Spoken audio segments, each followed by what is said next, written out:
कमी फॅब्रिकमधून आपण इथे 42 साईजचा कटोरी ब्लाऊजची ड्राफ्टिंग बघणार आहे. तर इथे माझ्याकडे जे ब्लाऊज पीस आहे ते फक्त 80 सेंटीमीटरच आहे, त्यामुळे हा मी व्हिडिओ काढत आहे. इथे तुम्ही बघू शकता 80 सेंटीमीटरमध्ये ब्लाऊज पीसमध्ये आपण इथे आज ड्रॉईंग व ड्राफ्टिंग याचे बघणार आहे. तर सर्वात पहिलं मी इथं अस्तर प्रेस करून घेतलं आहे आणि प्रेस करणंही खूप गरजेचं आहे. त्यामुळे आपली स्टिचिंग व्यवस्थित येते, शिलाई मारायला आपल्याला फिनिशिंगमध्ये भेटते. तर इथे मी राजा राणी कोचिंगचा जो फर्मा आहे तो यूज करत आहे, कारण या फर्म्यामुळे माझा टाईम खूप वाचते आणि टाईम वाचल्याने आपले कामं कमी होत नाही, वाढत जातात. त्या प्रकारे आपण एक एक काम घेत जातो. तसं इथं माझ्या क्लायंटचा नेकचा डीप जो आहे तो खूप कमी आहे, त्यामुळे मी त्यांना जितका हवा आहे तितकाच मी ते ड्रॉ करून घेतला आहे. त्यानंतर मी जे आपले फर्मे आहेत ते एक एक अस्तरवर ठेवून मी ते ड्रॉ करून घेत आहे. तुम्ही बघू शकता. ड्रॉ केल्यानंतर ह्या अस्तरची कटिंग करून आपण मेन फॅब्रिकवर सुद्धा बघणार आहोत याची कटिंग. ते साईड फिटिंगचे आणि या फर्मेने आपलं काम खरंच खूप सोपं होतं आणि याची फिटिंग आणि फिनिशिंगसुद्धा खूप छान होते. तुम्हाला पण हवं असेल तर तुम्ही यांच्या rajaranifirma.com जाऊन ऑर्डर करू शकता.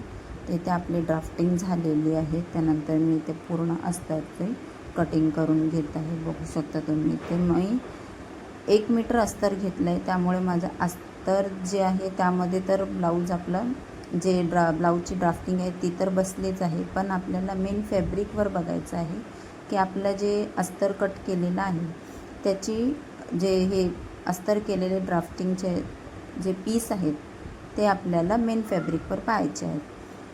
तर मी इथे पटापट सगळे आपण ड्रॉ केलेले अस्ताचे पार्ट एक एक करून कट करून घेत आहे. तर मला असं वाटतं प्रत्येकानेच जर आपल्याला असे छोटे पीस आणून दिल्यावर आपण तरी काय करायचं, तर आपण काय सोडत नसतो. त्यामुळे आपले प्रयत्न चालूच असतात की चला जर झालं तर करूया, नाही झालं तर आपण क्लायंटला सांगू शकतो की बाबा तुमचं ह्याच्यामध्ये माप काही बसत नाही.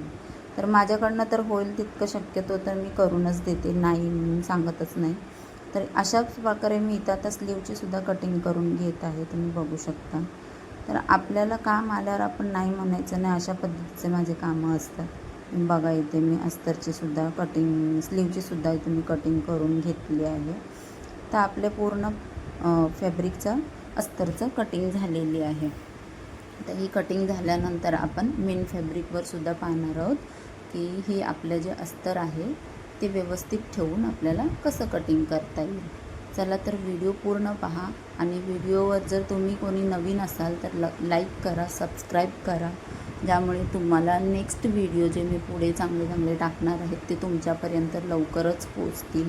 तर माझा हा व्हिडिओ आजचा कसा वाटला तेही तुम्ही मला नक्की कमेंट करून सांगा. आणि माझ्या चॅनेलवर नवीन असाल तर लाईक करा, सबस्क्राईब करा, जेणेकरून मी सुद्धा मोटिवेट होईल आणि तुमच्यासाठी नवीन नवीन व्हिडिओ घेऊन येईल. तर इथे तुम्ही बघू शकता आपण फक्त 80 सेंटीमीटरचाच माझ्याकडे ब्लाऊज पीस होता आणि तो पण साडीमधला. ते मी बघा प्रॉपर ठेवून घेतला आहे आणि प्रेस केल्यामुळे त्याची फिनिशिंग छान आलेली आहे. मी इथे आपल्याला ज्यावेळेस कमी पडतो मेन फॅब्रिक त्यावेळेस मी इथं फ्युजिंगचा वापर केला, ते सुद्धा मी इथं तुम्हाला दाखवत आहे बघा.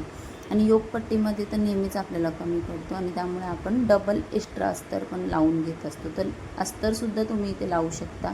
मी इथं फ्युजिंग करून घेतलं असल्यामुळे मी इथं अस्तर एक्स्ट्रा लावणार नाही आहे, कारण की यानेसुद्धा त्याची फिनिशिंग खूप छान येते आणि त्याला थिकनेस भेटते. तर मी तुम्हाला ते सुद्धा इथे दाखवते.